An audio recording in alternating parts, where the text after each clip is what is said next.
Hello friends, welcome to my channel Sumitha's Multi Talent. இன்றைக்கி நம்ம வீடியோவில் ஒரு புது ரெசிபி தான் பார்க்க போகிறோம். அது என்னென்னா எமர்ஜென்சி குருமா. வாங்க ஃப்ரெண்ட்ஸ் எப்படி பண்ணுறதுன்னு பார்க்கலாம்.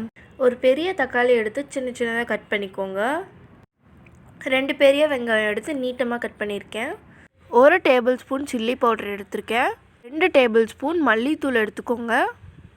1 டேபிள் ஸ்பூன் இஞ்சி பூண்டு பேஸ்ட் எடுத்திருக்கேன். ஒரு பெரிய பச்சை மிளகாய் எடுத்திருக்கேன்.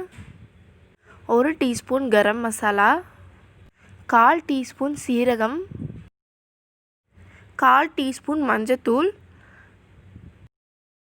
ஒரு சின்ன பொட்டேட்டோ எடுத்து நல்லா கட் பண்ணியிருக்கேன். இது ஆப்ஷனல் தான். அடுத்து 3 டேபிள் ஸ்பூன் அளவுக்கு ஆயில் எடுத்து நல்லா ஹீட் பண்ணிக்கோங்க. ஹீட் ஆன உடனே கடுகு போட்டுக்கோங்க. கடுகு போட்ட உடனே கொஞ்சமாக கருவேப்பிலை போட்டுக்கோங்க. அதை நல்லா ஃப்ரை பண்ண உடனே நம்ம எடுத்து வச்சுருக்கோம் இல்லையா ஒரு பச்சை மிளகா, அது போட்டுட்டு அதையும் நல்லா ஃப்ரை பண்ணிக்கோங்க.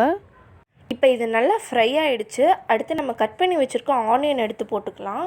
ஆனியன் வந்துட்டு கோல்டன் ப்ரௌன் கலரில் நல்லா கோல்டன் ப்ரௌன் கலருக்கு வர வரைக்குமே நம்ம தாளிச்சிக்கலாம்.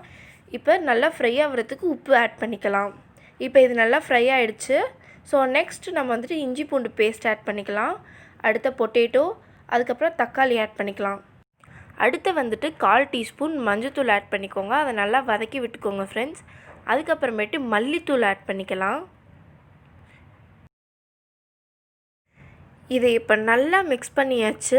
அதுக்கப்புறமேட்டு 1 டேபிள் ஸ்பூன் அளவுக்கு சில்லி பவுடர் ஆட் பண்ணிக்கிறேன். கரம் மசாலா ஆட் பண்ணிக்கிறேன் ஃப்ரெண்ட்ஸ்.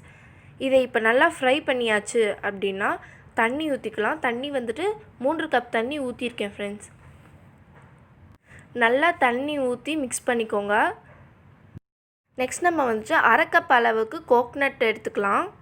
அதில் வந்துட்டு முந்திரி இல்லைனா கசகசா ஆட் பண்ணிக்கோங்க. அது நல்லா டேஸ்ட் தரும். இன்னும் இதை வந்துட்டு ரொம்ப சாஃப்டாக அரைக்கக்கூடாது, கொஞ்சம் நறுன்னு அரைச்சிக்கோங்க. அப்புறமேட்டு கொஞ்சமாக தண்ணி ஆட் பண்ணிக்கோங்க ஃப்ரெண்ட்ஸ்.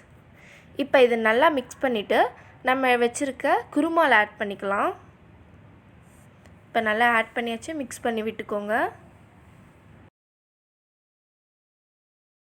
இப்போ இது நல்லா மிக்ஸ் பண்ணி விட்டாச்சு ஃப்ரெண்ட்ஸ்.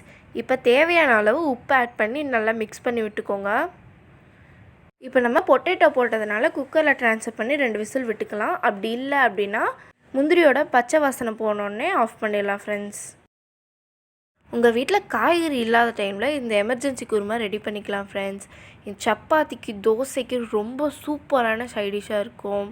இந்த வீடியோ உங்களுக்கு பிடிச்சிருந்தா லைக் பண்ணுங்கள், ஷேர் பண்ணுங்கள், கமெண்ட் பண்ணுங்கள். மேலும் இது போல் வீடியோஸ் வேணும்னா என் சேனலுக்கு சப்ஸ்கிரைப் பண்ணுங்கள். ஓகே ஃப்ரெண்ட்ஸ், பாய்.